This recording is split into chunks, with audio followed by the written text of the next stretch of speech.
Mesani, NIM T 2019-11-13. Di sini saya akan menjelaskan tentang pengertian problematika.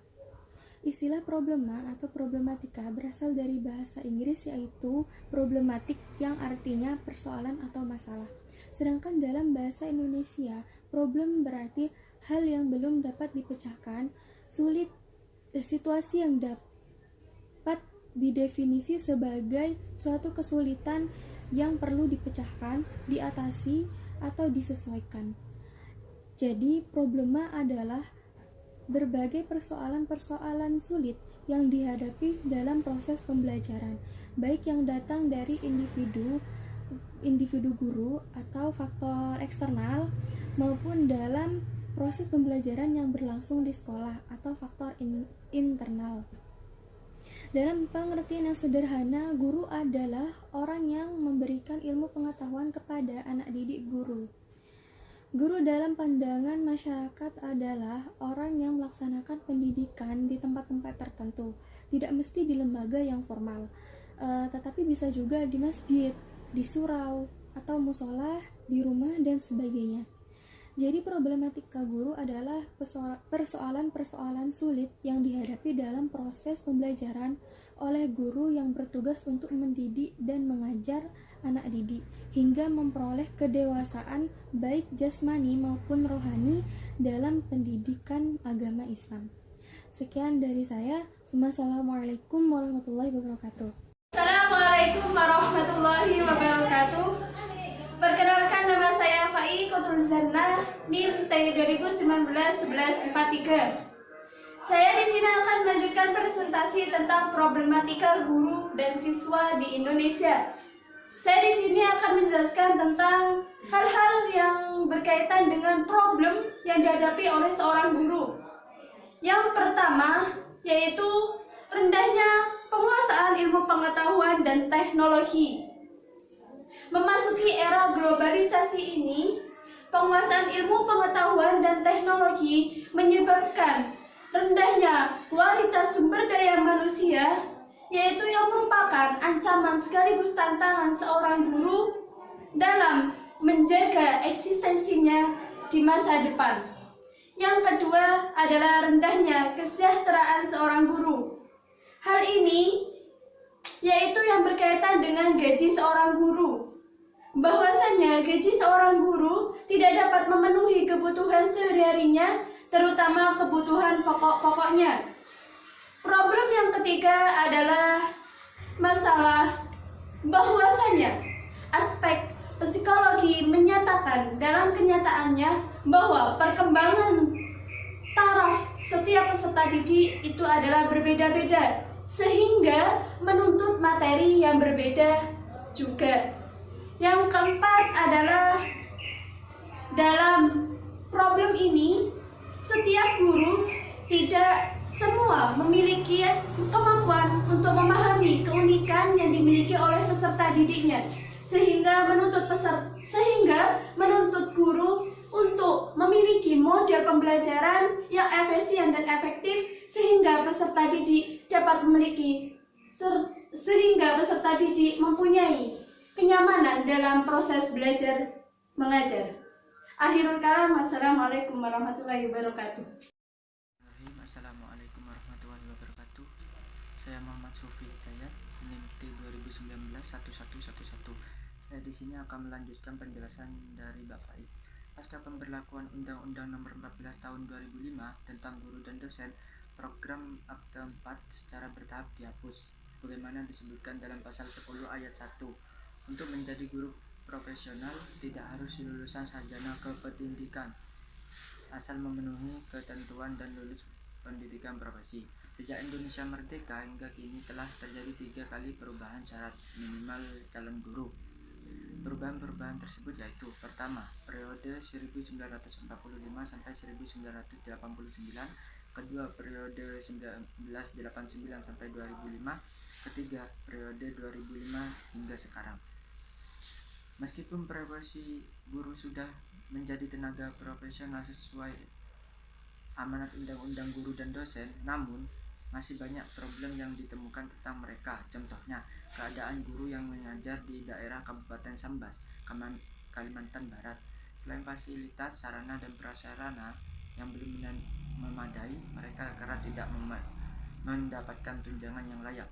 Jumlahnya juga masih kurang, sehingga guru harus mengajar 2-3 kelas sekaligus. Sebagian dari mereka adalah guru honorer. Sebenarnya, pemerintah melalui Pemerintahan Pendidikan telah mengambil kebijakan untuk pendidikan di daerah tertinggal dan daerah terluar Nusantara. Di antaranya ialah program Indonesia Mengajar. Program tersebut ditunjukkan oleh pemerintah pemerataan pendidikan di seluruh wilayah Nusantara, terutama daerah yang masih tertinggal atau daerah terpencil yang kekurangan guru. Untuk itu dikirim tenaga guru untuk mengabdi di wilayah tersebut. Selain pemerataan jumlah guru, problem yang kerap kali menghiasi wajah pendidikan di Indonesia adalah minimnya kesejahteraan guru, terutama guru honorer. Untuk lingkup Kementerian Agama juga terdapat problem yang tidak sedikit, mulai dari rendahnya kualitas guru, gaji honorer, dan kurangnya jumlah guru di daerah. Salah satu daerah yang mengalami krisis guru agama adalah DIY. Selain DIY, program pendidikan di lingkup Kementerian Agama juga terjadi di Cianjur. Ribuan guru non-PNS belum menerima tunjangan profesi guru selama 8 bulan terakhir. Selain permasalahan di atas, pendidikan di Indonesia dihadapkan dengan kualifikasi pendidikan itu sendiri. Banyak ditemukan guru yang mengajar tidak sesuai dengan background keilmuan yang dimilikinya. Dengan demikian, transfer tidak berlayak dengan optimal. Untuk itu, Kementerian Pendidikan melakukan sertifikasi guru-guru yang ada. Tujuannya adalah untuk membentuk guru yang profesional sesuai dengan Undang-Undang Guru dan Dosen. Sertifikasi tersebut mulai dengan portofolio, PLBG, dan terakhir PPG. Program-program tersebut diluncurkan dalam rangka menciptakan pendidikan yang lebih baik dan kompetitif. Namun, portofolio dan PLBG tidak diterapkan lagi karena dianggap kurang tepat. Gantinya adalah PPG. Sekian, terima kasih. Wassalamualaikum warahmatullahi wabarakatuh. Assalamualaikum warahmatullahi wabarakatuh. Perkenalkan, nama saya Sofia Lutfia, NIM T 2019-1146. Di sini saya akan menjelaskan tentang problematika siswa. Menurut Thohirin, siswa di sekolah dan di madrasah sebagai manusia atau individu dapat dipastikan mempunyai masalah. Masalah yang dimiliki oleh siswa yang satu dengan siswa yang lainnya pastinya berbeda-beda. Masalah yang dialami siswa berkenaan dengan yang pertama, perkembangan individu. Seorang individu yang dilahirkan di dunia dengan membawa hereditas tertentu. Hereditas adalah aspek bawaan dan memiliki potensi untuk berkembang. Lingkungan merupakan faktor penting di samping hereditas yang menentukan perkembangan individu. Yang kedua, masalah perbedaan individu. Syaiful Bahri mengklasifikasikan 3 perbedaan individu. Yang pertama, perbedaan biologis. Perbedaan biologis akan mempengaruhi siswa dalam berinteraksi dengan teman-teman yang lainnya. Yang kedua, perbedaan intelektual. Inteligensi merupakan salah satu aspek yang selalu aktual dibicarakan dalam dunia pendidikan. Inteligensi adalah unsur yang mempengaruhi keberhasilan belajar anak didik. Yang ketiga, ada perbedaan psikologis. Dalam pengajaran, aspek psikologis ini menyangkut masalah yang dihadapi peserta didik terhadap bahan pelajaran yang diberikan.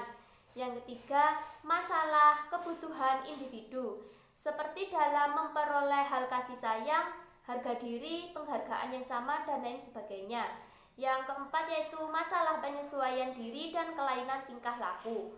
Untuk dapat memenuhi kebutuhan ini, seorang individu harus dapat menyesuaikan antar kebutuhan dengan segala kemungkinan yang ada di lingkungan.